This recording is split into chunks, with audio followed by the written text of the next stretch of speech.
Hey everybody, Matt Lawton here, and this is the Astrological Winds channel, and we're looking at the week ahead weather forecasts, astrological weather forecasts for the week of March 30th through April 5th. So we're going to go a little bit into April, and I'm actually going to start with what is the major event of the week, and one of the major events of not only April, but like part of that whole configuration of the planets in Capricorn, in particular Jupiter, Saturn, and Pluto. And of course, Saturn just moved into Aquarius, but will be moving back into Capricorn.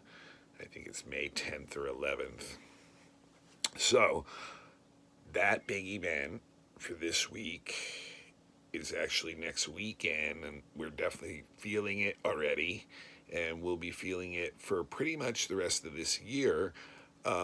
Is Jupiter conjunct Pluto exact? Now, you remember in January, right at the beginning of January, when Jupiter first went into Capricorn, Saturn conjuncted Pluto, which was a huge conjunction that I talked about at length back in January, and was definitely one of our major transits of this whole year. And so now Jupiter has been moves faster than Saturn and Pluto, and in particular Pluto moves way slower than Jupiter. Jupiter is like speeding compared to Pluto around the sun. And so now, like I said, Saturn has moved on to Aquarius, which we talked about last week, and it will move back. But now Jupiter has caught up with Pluto and conjuncted it. And so this is pretty big. This is a pretty big conjunction here. And if there's one word that Pluto and Jupiter share in common, it's power. But it's like, and like another word is ambition, and other way of saying it, and also would be a lot of energy put towards things you want, that really you want control over, you want to be in some kind of position of power. So everybody defines that differently depending on where they're at in life and the things that they have power over. So it's huge. Now, Jupiter conjuncts Pluto approximately every 12 to 13 years. Jupiter goes around the zodiac about 12 years exactly, like 1 year in each sign. So it's a pretty neat division that Jupiter has going on. But Pluto moves so slowly that usually the conjunction occurs in the very next sign. And that's what's happened now. The last time these guys conjuncted was the first time was in December of 2007, and then it went into 2008 too. They conjuncted 2 more times. So that was about 12 years ago, 12 plus years ago. So now Pluto at this point has moved on from Sagittarius into Capricorn, and Jupiter, because it's moving so much faster, has caught up to it in the very next sign that Pluto is in. So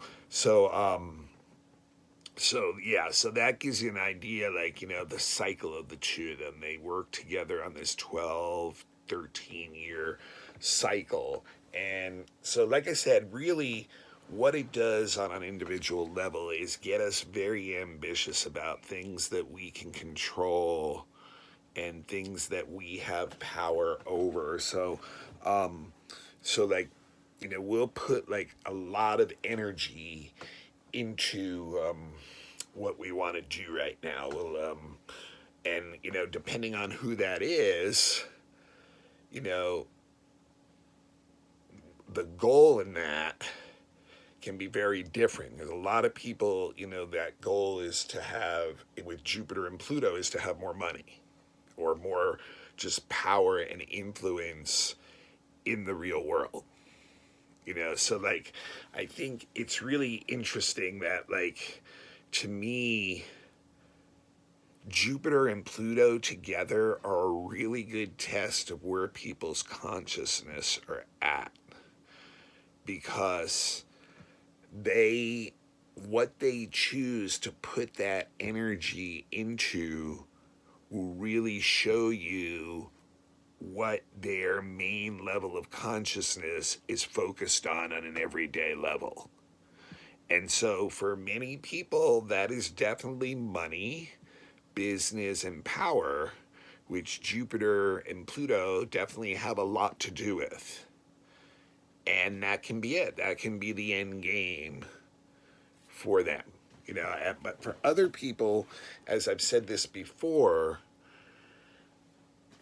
Pluto is definitely very interested in, like, what's going on for everybody, not an individual. So, he's, not going to be very, very helpful if you are so hell-bent on getting your way. So, like, what can happen in many times in this situation is that people who are their goals with Jupiter Pluto energy can become so egotistical that it becomes very obvious to the people around them how hell-bent they are in wanting to get their way. And so, like, it's almost like instead of getting like fame and power in a positive way, they get it in a notorious way instead. Or instead of getting respect, which you can get if you use it in a positive way, you may get disdain instead. So, like, I guess another way to say it is like Jupiter and Pluto's, for people who have a higher consciousness, which involves the benefit of all with their ambition and goals, their consciousness can see how those who are so selfish in what their ambition is, that it's kind of very obvious to those other people, hey, this person's like really hell-bent on like getting this way. So then they actually end up losing respect for that person. But for people who are actually doing the righteous thing with this energy, you will gain the respect of others for like putting that kind of ambitious energy into something that is for the benefit of all.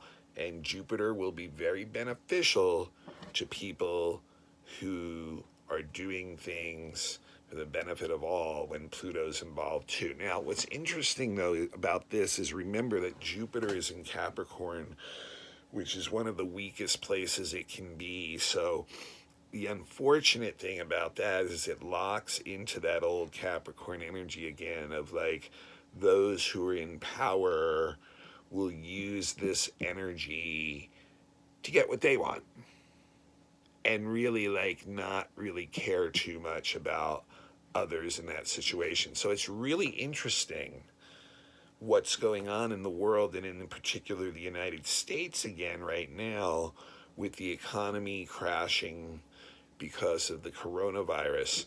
Because the last time that Jupiter and Pluto conjuncted one another, in December of 2007 going into 2008, George Bush Jr. was the president, and he was dealing with an economic recession that suddenly came on because of all these mortgages and loans and mortgage-based securities that did not have real value behind them. So his response to that was to create the Paulson Act. I think it was called the Paulson Act, that basically was a $700 billion bailout, taxpayer bailout, to help the banks that basically we're stuck with these loans and securities that had no value anymore because the whole economy was collapsing because of this, because people were not able to pay their mortgages on their homes. So very similar situation going on right now in the economy right now, because we just had a huge stimulus bailout happen. Now, here's what something's really interesting. Remember with Jupiter Pluto, I said if it's a higher consciousness thing, people will see when people are acting in a lower consciousness of this. And that's basically what we see now going on from the feedback of this bailout. Now, there's many people who have a lot of like criticisms of this bailout, giving too much, once again, to those who are in power and not to the people, not looking out for everybody like Pluto wants. That's exactly what happened back in 2008, too. It was exposed that the taxpayers were basically the ones who were going to bail these guys out, and people were not happy about it. So we have a very, very similar situation going on for different reasons, where the economy has crashed and there's a big bailout situation going on, and there's a lot of criticism of what's going on with that bailout situation. So you can see how energies are very similar. You know, it's interesting too, you would think with a Jupiter-Pluto thing that could actually be really good for the economy. And the last time, Jupiter was in Sagittarius, which is like the plant, one of the signs it rules. So you would think it's a strong Jupiter. And for the people that did get the bailout, I'm sure it was a really good thing. Just like the people who are going to get the most of the money of this one. Ultimately, it will be a really good thing for them. So that's kind of interesting, you know, on that level. And then also, what else? Oh, in 2008 was also when the Arctic Circle actually began to melt so much that they could navigate it in the summer and start making claims to resources there. So now here we are 13 years later, and the Arctic Circle is completely melting practically in the summer. So like you can see, there's another, and here's another big thing that's tied in to this cycle apparently, is in 2007 and 8, there was a global food shortage for the first time since the 1970s. And it was driven by the production of ethanol for gasoline, taking a lot of the corn and wheat out of the market for food for people. So people became very desperate in their acts to get food and hoard food and keep food, especially in places like Russia and other places where there was some very, very desperate things that went on. And here, once again, in the United States right now, many of us are experiencing this when we go shopping and finding out, oh my gosh, you know, like half the shelves are empty of like non-perishable type items, because people, out of their own fear, created a shortage. That's the only reason there's this shortage, is because everybody ran out and bought months or years of supplies of goods that they normally would have bought over an extended period of time. So it like just gutted the supply. It's not really that there was a shortage. It's just that now people are sitting on all that stuff that normally would have been out there and distributed on a more even basis. So you can see how like psychology creates a lot of these events. Once again, our own thoughts create events. This is not a real shortage that's going on right now. This is one we've self-created. But once again, it was an issue back in 2008 during the last Jupiter-Pluto conjunction. And then the one other thing that was a huge thing in 2008 was, of course, Barack Obama got elected president. So a new sweeping change came in politically to the United States. So if there's an election this year, we may see like some new or different kind of change come in that, be brought in by someone who has like very strong, powerful appeal to people, a very broad base. That's that Jupiter and Pluto coming together, and people may become so frustrated, the current administration and what may occur, that someone else may be swept in and become the next president. So those are some of the things that happened the last time. And like I said, that's actually part of my almost April monthly reading too. I know this reading's already getting longer, and I want to get into several other important energies that are going on this week. 3 different ones really that are pretty important.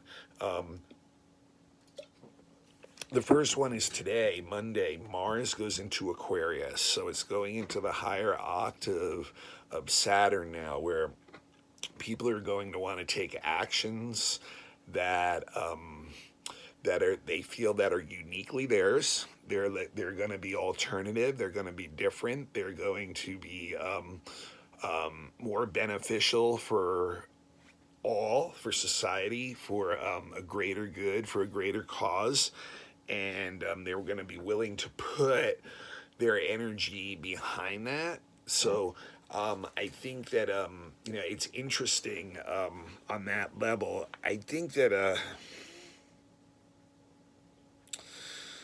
this one, I think a lot of it, obviously, once again, because we're all shut down, we're going to see what happens here. Because remember, we talked about how Mars conjuncted Jupiter and Pluto last week, and now it's caught up to Saturn too. On Tuesday, Mars is going to conjunct Saturn in early Aquarius, and the thing is, with that is like, you have Mars that wants to act, it has this Aquarian thing of acting, but conjunct Saturn, that's like just putting a roadblock up to our actions. So like, usually it's because of others or circumstances. So that's exactly what, once again, the United States, we can see this is going on a level of people being restricted in their travel, not being able to work, doing all the things they normally were able to take action to, even going to the store, like they just can't do it right now. Why? Because the authorities, Saturn,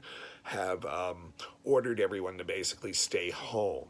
So because of this virus, so that's the circumstance. So you have like the people and the circumstance, which are the 2 Saturn things, blocking our actions. That's the Mars thing. So even though, despite Mars going into Aquarius and wanting to fight, like, and help, and wanting to be like someone who fights and is willing to take actions to, change things, to make systems better, to do things, there's these restrictions that are going on right now that are going to like continue to block that. So most of what that is going to actually come out on probably will be a continuation of just people like connecting with information and ideas for one another about like, things that they're doing to like in these new situations that they're in. So very interesting. So Mars will be in Aquarius for the next 6 weeks.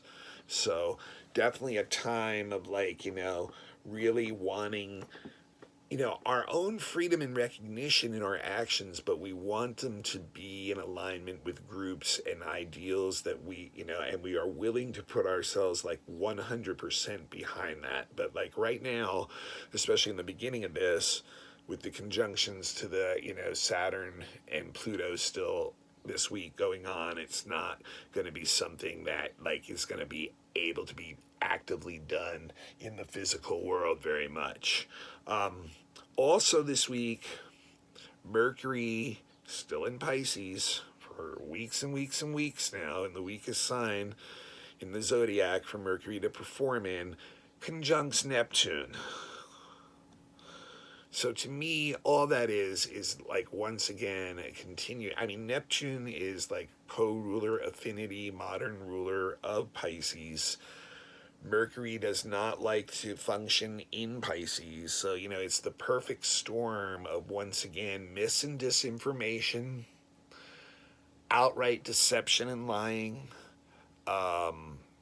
an inability for any of us to actually make clear decisions because we just don't know what's true and what's not in our personal lives, in with others, in our social contacts and things like that. And just not a good time to make agreements, not a good time for solid communications. Is a good time still for creative use of words, writing poetry, music with lyrics, storytelling, things like that, things, inspiring words, prayers, meditations, all that is very valid, useful way. Study of mysticism, spirituality, art, occult subject matter, religion, things like that, all very favorable. But of course, all abstract stuff that the normally acute Mercury intellect is not